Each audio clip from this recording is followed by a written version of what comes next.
إن الحمد لله نحمده ونستعينه ونستغفره ونعوذ بالله من شرور أنفسنا وسيئات أعمالنا من يهده الله فلا مضل له ومن يضلل فلا هادي له وأشهد أن لا إله إلا الله وحده لا شريك له وأشهد أن محمدا عبده ورسوله يا أيها الذين آمنوا اتقوا الله حق تقاته ولا تموتن إلا وأنتم مسلمون يا أيها الناس اتقوا ربكم الذي خلقكم من نفس واحدة وخلق منها زوجها وبث منهما رجالا كثيرا ونساء واتقوا الله الذي تساءلون به والأرحام إن الله كان عليكم رقيبا يا أيها الذين آمنوا اتقوا الله وقولوا قولا سديدا يصلح لكم أعمالكم ويغفر لكم ذنوبكم ومن يطع الله ورسوله فقد فاز فوزا عظيما أما بعد فإن أصدق الحديث كتاب الله وخير الهدي هدي محمد صلى الله عليه وسلم وشر الأمور محدثاتها وكل محدثة بدعة وكل بدعة ضلالة وكل ضلالة في النار எல்லா புகழும் வல்லவன் அல்லாஹ் ஒருவனுக்கே. அவன் தனித்தவன், இணை துணை அற்றவன், எல்லா படைப்புகளையும் படைத்து பரிபாலிக்கக்கூடிய வணக்கத்துக்குரிய ஒரே நாயன். சலாத்தும் சலாமும் இறுதி தூதர் அவர்கள் மீதும் அவர்களது குடும்பத்தார் தோழர்கள் கியாம நாள் வரை அன்னாரை பின்பற்றி நடக்கக்கூடிய முஸ்லிமான முஃமினான ஆண் பெண்கள் அனைவர் பேரிலும் உண்டாவதாக. ஜும்ஆ கடமைக்காக வந்திருக்கும் அல்லாஹுவின் நல்லடியார்களே, எமது வாழ்க்கையில் எல்லா நேரங்களிலும் எல்லா இடங்களிலும் வல்ல அல்லாஹுவை பயந்தே அவனது ஏவல் விலக்கல்களுக்கு கட்டுப்பட்டு அவனது தண்டனையும் கோபமும் எமக்கு ஏற்படாத விதத்தில் நாம் நடந்து கொள்வோமாக. எமது வாழ்க்கையை அந்த தக்குவாவின் அடிப்படையில் அமைத்து கொள்ள எல்லாம் வல்ல அல்லாஹ் எனக்கும் உங்களுக்கும் அருள் புரிவானாக. அன்பிற்குரிய இஸ்லாமிய சகோதரர்களே, அண்மைய சில நாட்களாக நாம் பொதுவாகவே எதிர்கொண்டிருக்கக்கூடிய ஒரு பிரச்சனை தான் பொருளாதார நெருக்கடியாக இருந்து கொண்டிருக்கின்றது. அத்தியாவசிய பொருட்களுக்கு தட்டுப்பாடு, பொருட்களின் விலை ஏற்றம் என்று பொருளாதாரத்தில் பல பிரச்சனைகளை நாங்கள் தற்பொழுது எதிர்கொண்டிருக்கின்றோம். இன்று நடக்கும் அந்த யுத்தம் மட்டுமல்ல, இன்னும் பல காரணங்களினால் இந்த நிலை எமக்கு ஏற்படுகின்றது. இந்த யுத்தம் மாத்திரம் தொடர்ந்து நிற்காமல் நடக்கும் என்றிருந்தால் இந்த நிலைமை இன்னும் மோசமாகலாம் என்றே பொதுவாக கருதப்படுகின்றது. மதிப்புக்குரிய சகோதரர்களே, வாழ்க்கையில் பொருளாதார நெருக்கடி என்பது குறிப்பாக பொருட்களின் விலைவாசிகள் அதிகரிப்பது என்ற அந்த பிரச்சனை இருக்கின்றது. இந்த பிரச்சனைகள் வரும் பொழுது நாம் இவற்றை எப்படி சிந்திக்க வேண்டும், இதிலிருந்து நாம் என்ன படிப்பினைகளை பெற்று எம்மில் மாற்றங்களை கொண்டு வர வேண்டும், இப்படிப்பட்ட சூழ்நிலைகளில் இருந்து நாங்கள் வெளியேறுவதற்கு நாம் என்ன முறையில் நடந்து கொள்ள வேண்டும், அல்லது இதைவிடவும் கஷ்டமான நிலைமை வந்துவிட்டாலும் அந்த நிலைமையை சமாளிக்க நாம் எந்த விடயங்களிலே எந்த விதத்திலே நாம் திட்டமிட வேண்டும் என்பவற்றை பற்றி நாங்கள் சிந்திக்க வேண்டிய தேவை இருக்கின்றது. மதிப்புக்குரியவர்களே, என்னதான் இப்படிப்பட்ட நிலைமைகள் ஓரளவு வர ஆரம்பித்திருக்கின்றன, சிலவேளை இன்னும் அதிகமாகலாம் என்று சொல்லப்பட்டு எச்சரிக்கப்பட்டு இருந்தாலும் கூட நாம் வலிமை போன்றுதான் இருக்கின்றோம். எமது செலவினங்கள், எமது ஆடம்பரங்கள், எமது வீண் விரயங்கள் போன்றவற்றில் எமது சமூகம் தொடர்ந்து வலிமை போன்று சாதாரணமாகவே இருந்து கொண்டிருப்பதை நாங்கள் பார்க்கலாம். எமது சமூகத்தில் நடக்கும் விருந்து வைபவங்களாக இருக்கட்டும், அல்லது பொதுவான உணவு பழக்கங்களாக இருக்கட்டும், அல்லது தமக்கு ஏனைய பொருட்களை பாவிப்பது என்றிருந்தாலும் தான், பயணங்கள் என்று வைத்துக் கொள்ளுங்கள், அதே போன்று எமது வைபவங்கள் என்று வைத்துக் கொள்ளுங்கள், எல்லாவற்றிலுமே நாம் வலிமையை போன்றே வீண் விரயம் ஆடம்பரம் போன்ற அதே நிலைமையில் எமது சமூகம் இருப்பதை நாங்கள் பார்க்கலாம். மதிப்புக்குரியவர்களே, இதுபோன்ற நிலைமை வரும் பொழுது சில பேர் பல விதத்தில் யோசிப்பார்கள். உண்மையிலேயே இதற்கான காரணம் என்ன என்று பௌதீக ரீதியிலே பொருளாதார ரீதியிலே யோசிப்பவர்கள் இருக்கின்றார்கள். அடிப்படையில் அது விலை அல்ல, அப்படி சிந்திக்கத்தான் வேண்டும்.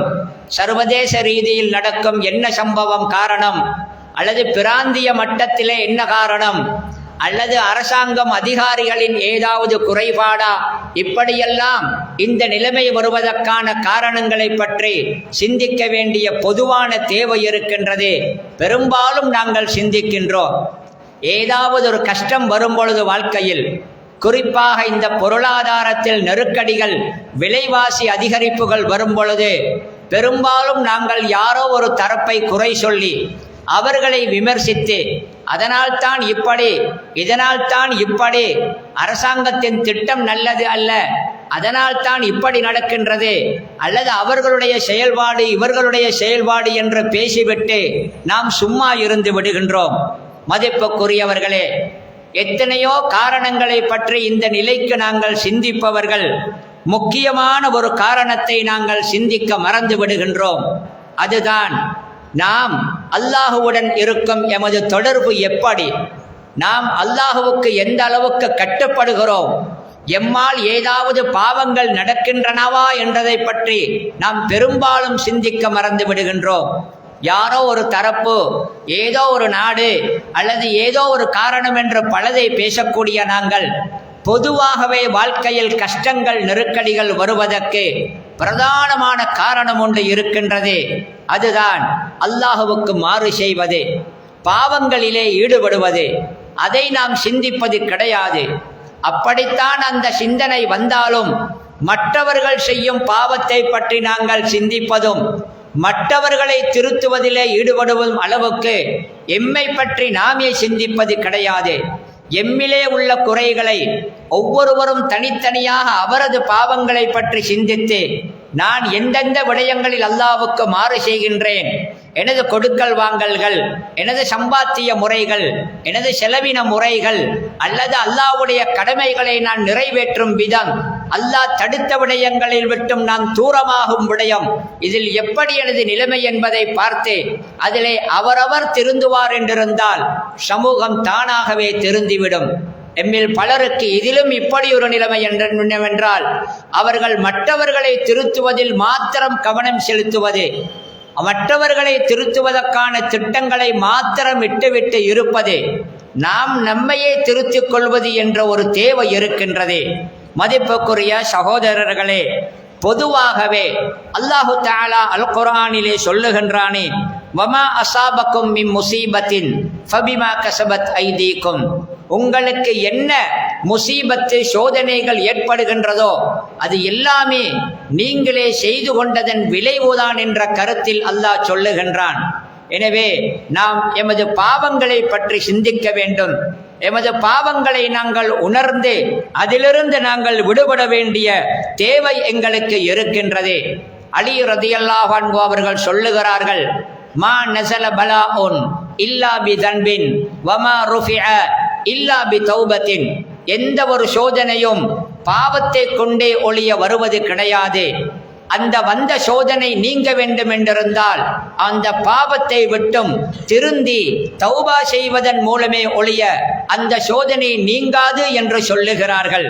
மதிப்புக்குரிய சகோதரர்களே, ஒரு அறிஞர் இப்படி சொல்லுகின்றார். அவர் சொல்லுகின்றார், என்ன தெரியுமா, பாவங்கள் இருக்கின்றனவே, அந்த பாவங்கள் மனிதனுக்கு ஜஸாஉல் மஅசியத்தி அல் வஹனு ஃபில் இபாதத்தி வத்தீகு ஃபில் மஈஷத்தி வத்தஅஸ்ஸுரு ஃபில் லத்தத்தி என்று சொல்லுகிறார்.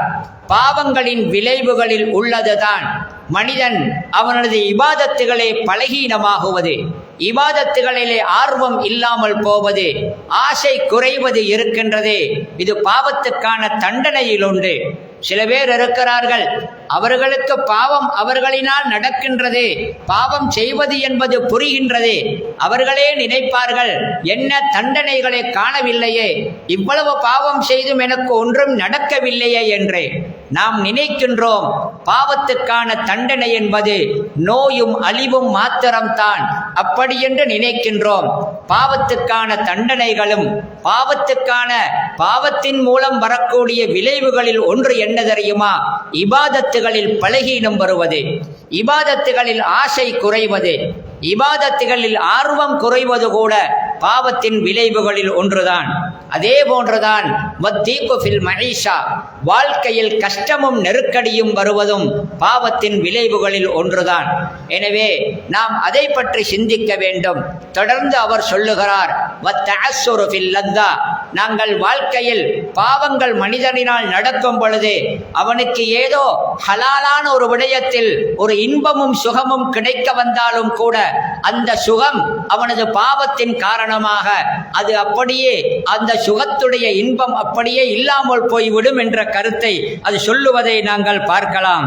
எனவே மதிப்புக்குரிய சகோதரர்களே, பொருளாதாரத்திலும் வாழ்க்கை விடயத்திலும் வரும் கஷ்டங்களிலே நாம் கவனிக்க வேண்டிய பகுதி முக்கியமான ஒன்று.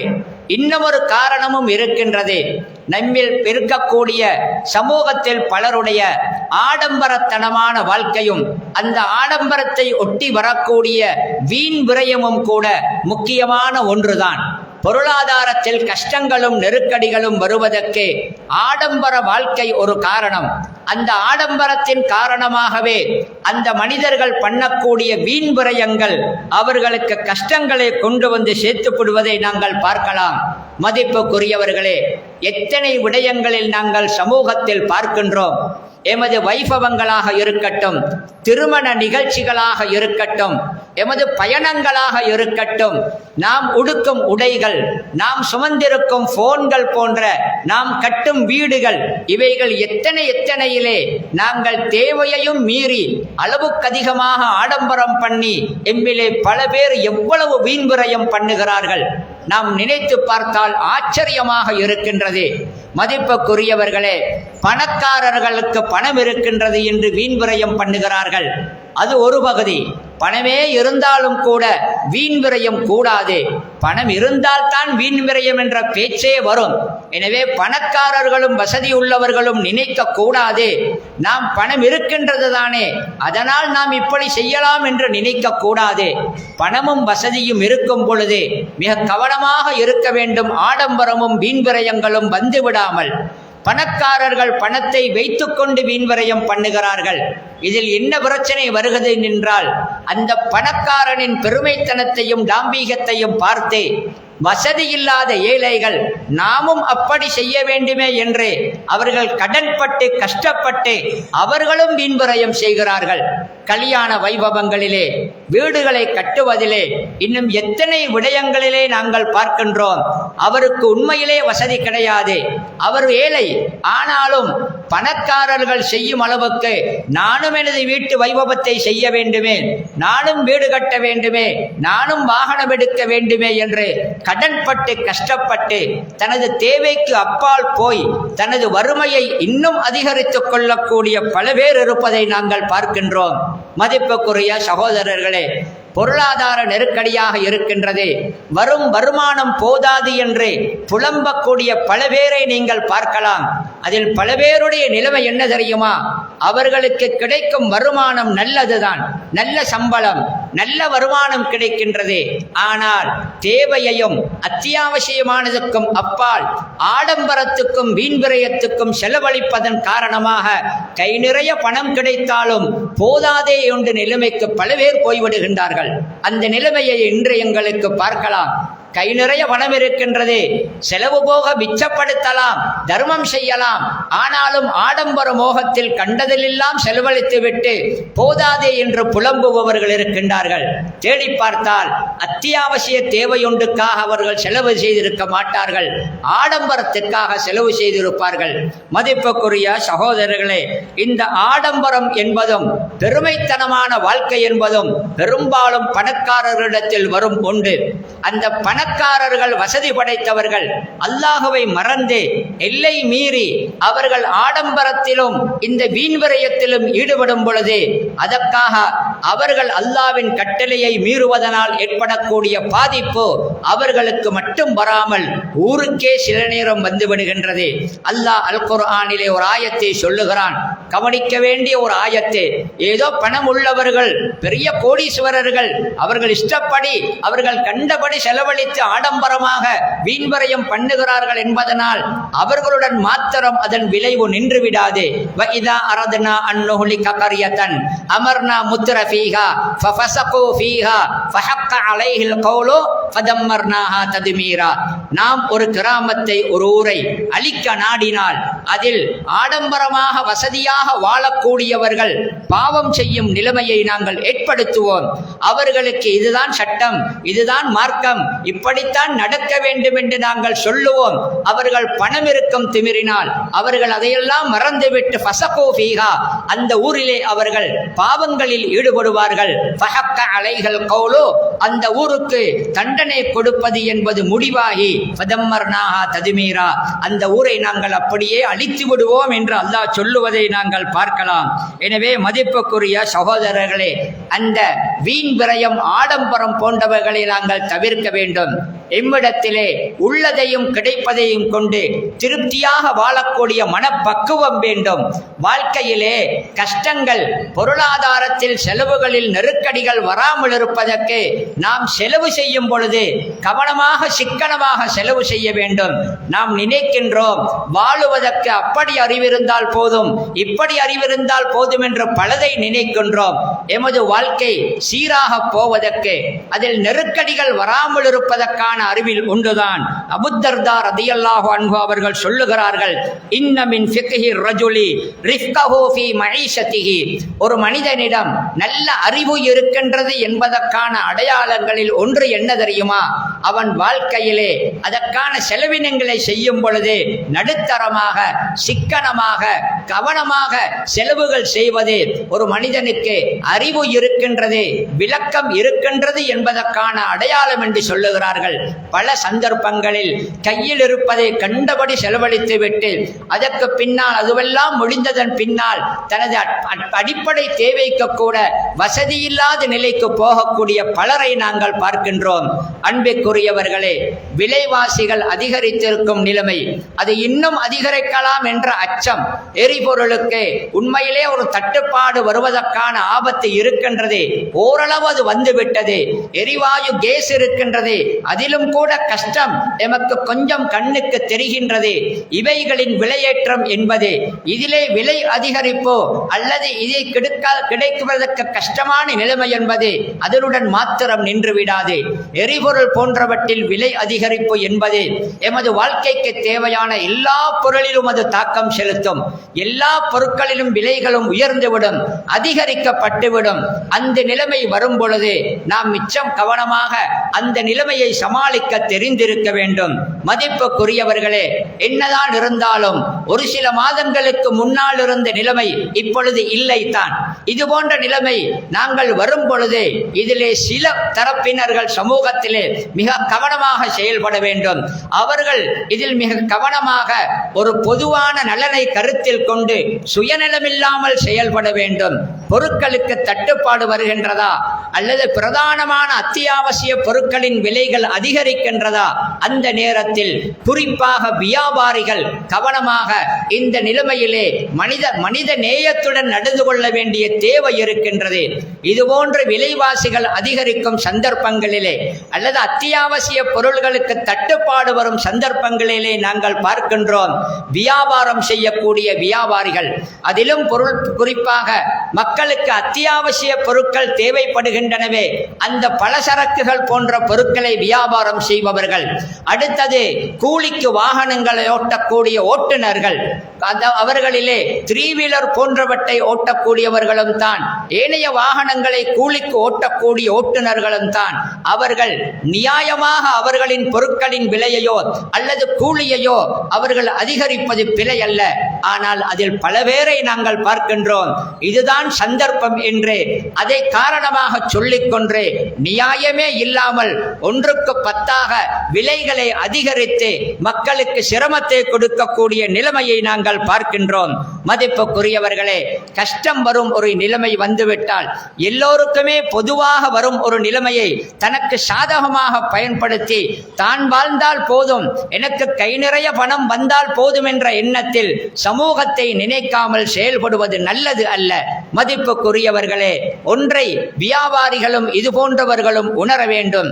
என்ன தெரியுமா, சாதாரண காலத்திலே பொருட்களுடைய விலைகள் மலிவாக சாதாரணமாக இருக்கும் காலத்திலே இதே வாடிக்கையாளர்களை வைத்துத்தான் அவர்களது வியாபாரம் ஓடுகின்றது, அவர்களது வாகனங்களும் ஓடுகின்றது.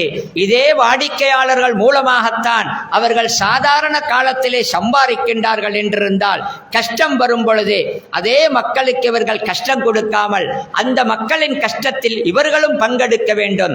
அந்த நேரத்தை பாவித்து அவர்களை இன்னும் கஷ்டத்தில் ஆக்குவது நல்லது அல்ல. இது பரவலாக சமூகத்தில் பார்க்கலாம். சில பொழுது அத்தியாவசிய பொருட்களின் விலைகள் அதிகரிக்கும், சில பொழுது அந்த நேரத்தை வைத்து சில பேர் அவர்களுடைய பொருட்களின் விலைகளை அதிகரிப்பார்கள். பொதுவாக பிழை அல்ல, ஆனாலும் அந்த பொருட்களின் விலை பழைய நிலைமைக்கு வந்துவிட்டாலும் தான் அதிகரித்த அந்த விலையிலிருந்து இவர்கள் குறைக்க மாட்டார்கள். மதிப்புக்குரியவர்களே, இந்த வியாபாரம் இருக்கின்றதே அல்லது ஏனைய சமூகத்திலிருந்து சம்பாதிக்கும் இந்த வழிகள் இருக்கின்றனவே, அடிப்படையில் இது சமூகத்துக்கான ஒரு சேவை.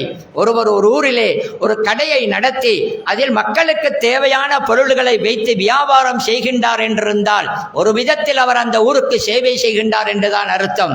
அந்த சேவையிலே அவர் எந்த ஒரு சந்தர்ப்பத்திலும் சுயநலத்தை மாத்திரம் கருத்தில் கொண்டு செயல்படக்கூடாது. நாம் பரவலாகவே பார்க்கின்றோம், ஏதாவது ஒரு பொருளுக்கு, அதிலும் முக்கியமாக மக்களுக்கு அடிக்க ஒரு முறை தேவைப்படும் பொருளுக்கு தட்டுப்பாடு வரப்போகின்றதாம் என்று கேள்விப்பட்டு விட்டால் உடனே அந்த பொருட்களை பதுக்க ஆரம்பித்து விடுவார்கள். கையில் இருக்கின்றதே, கடையில் இருக்கின்றதே, ஆனாலும் இல்லை என்று சொல்லி திருப்பி விடுவார்கள் மக்களை. காரணம், சில நாட்கள் சென்றதன் பின்னால் இன்னும் அதனுடைய விலை அதிகமாகலாம், அப்பொழுது பன்மடங்காக லாபம் பெறலாம் என்று. இந்த பதுக்கல் வியாபாரத்தை நாங்கள் பலதிலும் காணுகிறோம். நபி அவர்கள் சொன்னார்கள், லா யஹ்தகிரு இல்லா ஹாத்திஉன், ஒரு பிழை செய்யக்கூடிய பாவம் செய்யக்கூடிய ஒருவனே தவிர பதுக்கல் செய்ய மாட்டான் என்று சொன்னார்கள். எனவே பதுக்கல் பண்ணுவது பாவம் என்பதை நபி ஸல்லல்லாஹு அலைஹி வஸல்லம் அவர்கள் சொல்லி இருப்பதை நாங்கள் பார்க்கலாம். மதிப்புக்குரிய சகோதரர்களே, எமக்கு வாழ்க்கையில் பொருளாதாரத்திலே வாழ்க்கை செலவினங்களிலே இப்படி கஷ்டம் வருகின்றது அல்லது இதைவிட கஷ்டம் வரப்போகின்றது என்ற நிலைமை வரும் பொழுது அதை நாங்கள் எப்படி தீர்ப்பது அல்லது எப்படி நாங்கள் வெற்றிகரமாக அதை எதிர்கொள்வது அல்லது அந்த பிரச்சனையிலிருந்து நாங்கள் எப்படி வெளிவருவது என்று பார்த்தால் அதில் ஒன்றுதான் அல்லாஹ்விடம் நிறைய நாங்கள் இஸ்திக்ஃபார் பண்ண வேண்டும். நபி நூஹ் அலைஹிஸ்ஸலாம் அவர்கள் சொன்னார்களே, ஃபகுல் துஸ்தக்ஃபிரு ரப்பக்கும் இன்னஹு கான கஃபாரா யுர்சிலிஸ் ஸமாஅ அலைக்கும் மிதராரா வ யும்திதுக்கும் பிஅம்வாலின் வ பனீன். பாவ மன்னிப்பு கேட்பது என்பது சாதாரண ஒரு இபாதத் அல்ல. அல்லாஹ்விடம் நாங்கள் பாவ மன்னிப்பு கேட்க கேட்க அல்லாஹு தாலா எங்களுக்கு ரிஸ்குடைய வாயல்களை ஆச்சரியமாக திறந்து விடுவான். அவர்கள் சொன்னதாக அல் குர்ஆன் சொல்லுகின்றது, அல்லாஹ்விடம் பாவ மன்னிப்பு தேடுங்கள், நிச்சயமாக அவன் பாவங்களை அதிகம் மன்னிப்பவன். அப்படி பாவ மன்னிப்பு தேடினால் அவன் வானத்திலிருந்து உங்களுக்கு மழையை தருவான், உங்களுக்கு பிள்ளை குட்டிகளையும் சொத்து சுகங்களையும் தருவான் என்ற கருத்தை சொல்லி இருக்கிறார்கள். மதிப்புக்குரிய சகோதரர்களே, என்னதான் நெருக்கடிகள் வந்தாலும் கூட நாம் அல்லாஹ்வுடனான தொடர்பிலே எந்த மாற்றங்களும் எமக்கு வந்துவிடக் கூடாது. எமது ஈமானில் உறுதி இருக்க வேண்டும். ஒரு நாட்டுப்புறத்து அரபி, பெரிதாக படித்தவர் அல்ல, ஆனாலும் ஆழமான ஈமான் உள்ள ஒருவர், அவரிடத்தில் ஒருவர் போய் சொல்லுகிறார், விலைவாசிகள் அதிகரித்து விட்டதே, ஒரு ரொட்டியின் விலை ஒரு தங்கக்காசி என்ற அளவுக்கு, ஒரு தீனார் என்ற அளவுக்கு அதிகரித்து விட்டதே என்று சொன்ன பொழுது அவர் ஒரு அழகான ஒரு பதிலை சொன்னார். அவர் என்ன சொன்னார் தெரியுமா?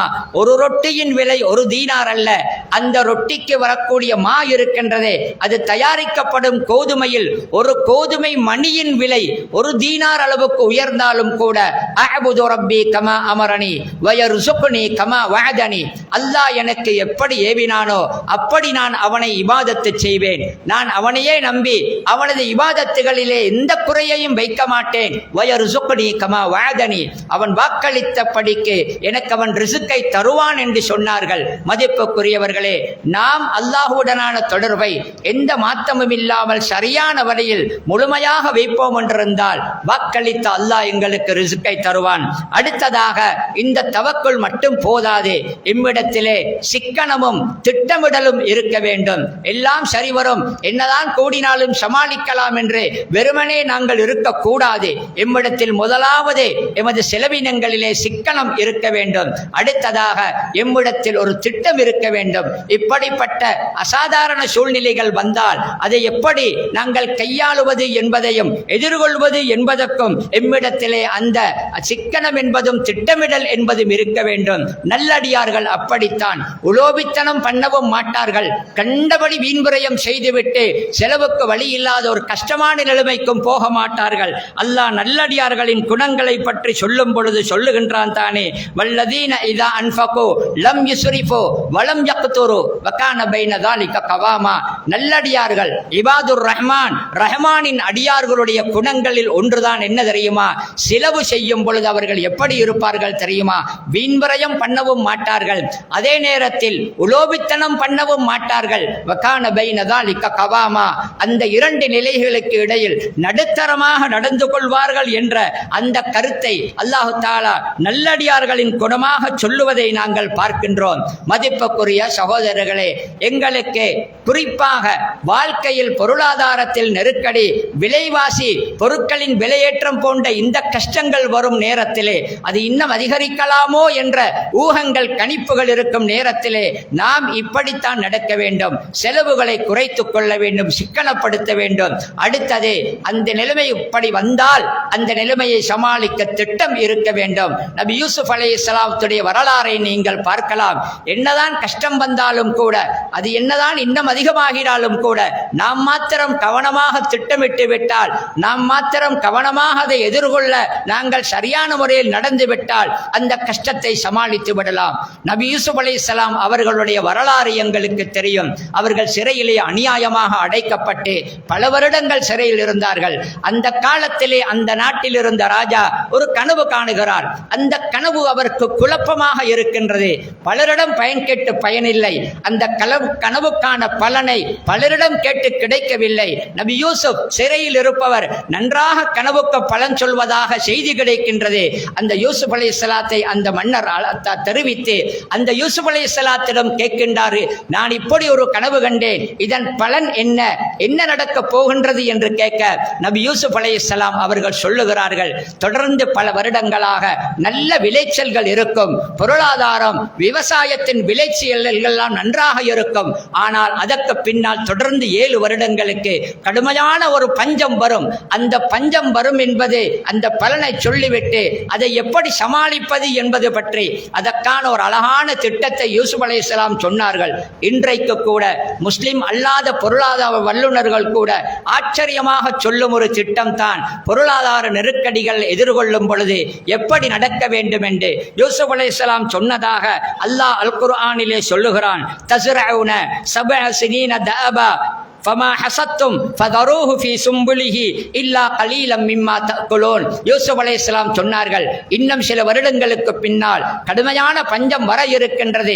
எனவே ஆரம்பத்தில் 7 வருடங்களுக்கு முடியுமான அளவுக்கு நிறைய நீங்கள் பயிர்களை பயிரிடுங்கள். பயிரிட்டுவிட்டு அதிலே அறுவடை செய்யாமல் எல்லாவற்றையும் அதில் ஒரு பகுதியை அப்படியே கதிரில் வைத்துவிட்டு நீங்கள் சாப்பிடக்கூடிய கொஞ்சத்தை தவிர மற்றவற்றை அப்படியே கதிரிலேயே வைத்து விடுங்கள் என்று சொன்னார்கள். எனவே பஞ்சம் வருவதற்கு அல்லது நெருக்கடி வருவதற்கு முன்னால் முடியுமான அளவுக்கு உற்பத்தியை கூட்டுவது, அந்த கூட்டிய உற்பத்தியை அப்பொழுதே செலவழித்து முடித்து விடாமல் சிக்கனமாக குறைவாக பாவித்து விட்டு மற்றவற்றை சேமித்து வைப்பது என்ற திட்டத்தை சொன்னார்கள். அவர்கள் சொன்னது போன்றே அந்த நிலைமை வந்தது.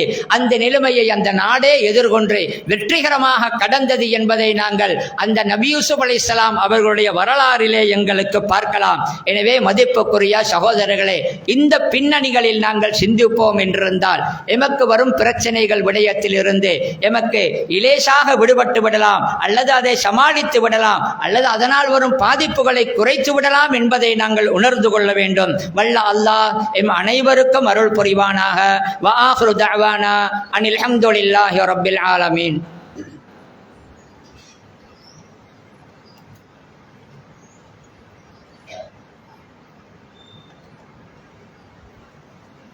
அல்ஹம்துலில்லாஹ் வஸ்ஸலாத்து வஸ்ஸலாமு அலா ரசூலில்லாஹ் வ அலா ஆலிஹி வ ஸஹ்பிஹி வ மன் தபிஅஹு பி இஹ்சானின் இலா யௌமித்தீன். மதிப்புக்குரிய சகோதரர்களே, வாழ்க்கை செலவினங்களில் கஷ்டம் வரும் பொழுது அதை நாங்கள் எப்படி அது பற்றி சிந்திக்க வேண்டும், எந்த முறையில் அதை எதிர்கொள்வது என்ற பின்னணியில் சில விடயங்களை நாங்கள் பார்த்தோம். அதில் முக்கியமான இன்னும் ஒன்றுதான், சமூகத்திலே இதுபோன்ற நிலைமையில் செலவினங்களுக்கு கஷ்டங்கள் வரும் இந்த சந்தர்ப்பத்திலே சமூகத்தில் ஒருவர் மற்றவர்களுக்கு, ஒரு தரப்பு இன்னொரு தரப்புக்கு உதவக்கூடிய நிலைமை இருக்க வேண்டும். ஒருவர் மற்றவருக்கு உதவி ஒத்தாசை செய்வார்கள் என்றிருந்தால் கஷ்டம் பெரிதாக இருக்காது. வசதி உள்ளவர்கள் ஏழைகளுக்கும் வசதி குறைந்தவர்களுக்கும் தம்மால் முடியுமான அளவுக்கு உதவுவார்கள் என்றிருந்தால் குறிப்பாக கஷ்ட நேரத்திலே அந்த ஏழைகளுக்கு அந்த கஷ்டம் குறைந்துவிடும். எனவே அந்த சமூகத்துடைய ஒருவருக்கான பரஸ்பர ஒத்துழைப்பு இருக்கின்றது, அது மிக மிக முக்கியமானது. இன்றைக்கு சில பேர் கல்யாணத்தை ஏற்பாடு செய்து விட்டேனே, முக்கியமான இப்படி ஒரு தேவையை ஏற்பாடு செய்து விட்டேனே, விலைவாசிகள் அதிகரித்து கொண்டு போவதனால் கஷ்டம் வருகின்றதே என்று கவலைப்படக்கூடிய நிறைவேறு இருக்கின்றார்கள். வசதி உள்ளவர்கள் எத்தனையோ விடயத்தில் ஆடம்பரமாக வீண்வரையம் பண்ணுபவர்கள் இந்த நேரத்திலே வசதி குறைந்தவர்களுக்கு இந்த இக்கட்டான நிலையில் அவர்களுக்கு உதவி செய்வார்கள் என்றிருந்தால் அதுக்கு அவர்களுக்கு அந்த நிலைமையை இலேசாக கடந்து விடலாம். எனவே வசதி உள்ளவர்கள் வசதி இல்லாதவர்களுக்கு இது போன்ற நேரத்திலே உதவ வேண்டிய அந்த பரஸ்பர சமூகத்தின் ஒத்துழைப்பு உதவி என்பது கட்டாயம் தேவைப்படுகின்றது. மதிப்புக்குரியவர் அன்புக்குரியவர்களே, வசதி குறைந்தவர்கள் இல்லாதவர்களுக்கு உதவுவது என்று வரும் பொழுது அதில் இன்னுமொன்றையும் வசதி உள்ளவர்கள் கருத்திலே எடுத்துக்கொள்ள வேண்டும். இல்லாதவர்கள் வசதி குறைந்தவர்கள் என்பவர்களிலே ஒரு சாரார் இருக்கின்றார்கள். அவர்கள் வாய்விட்டே கேட்பார்கள், அவர்கள் கை நீட்டி கேட்பார்கள், தேவையை வெளிப்படையாகவே சொல்லுவார்கள். ஒரு விதத்தில் அவர்களது பிரச்சனை தீர்ந்துவிடும். ஆனால் ஒரு சாரார் இருக்கின்றார்கள், கஷ்டம் வெளியில் சொல்லவும் முடியாது, தமது தேவையை நிறைவேற்றவும் முடியாது. அவர்களுக்கு மரியாதை மானத்தை பார்த்து கௌரவத்தை பார்த்து பேசாமல் இருப்பார்கள். அவர்களது நிலைமைதான் உண்மையிலே கஷ்டமானது. நபி அவர்கள் சொன்னதாக சஹீஹுல் புகாரிலே ஒரு அழகான ஹதீஸ் வருகின்றது. நபி அவர்கள் சொன்னார்கள், லைஸல் மிஸ்கீனு அல்லதி தருத்துஹு தம்ரத்துன் அவ் தம்ரத்தானி.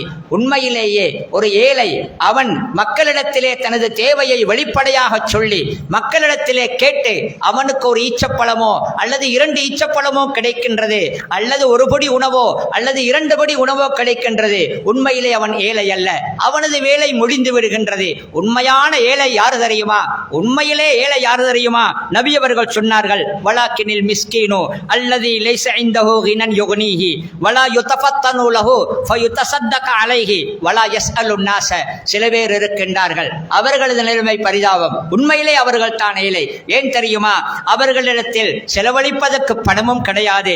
அதே நேரத்தில் அவர்கள் ஏழை என்பது சமூகத்துக்கும் புரியாது. யாரிடமும் காட்டிக்கொள்ள மாட்டார்கள், யாரிடமும் கேட்கவும் மாட்டார்கள்.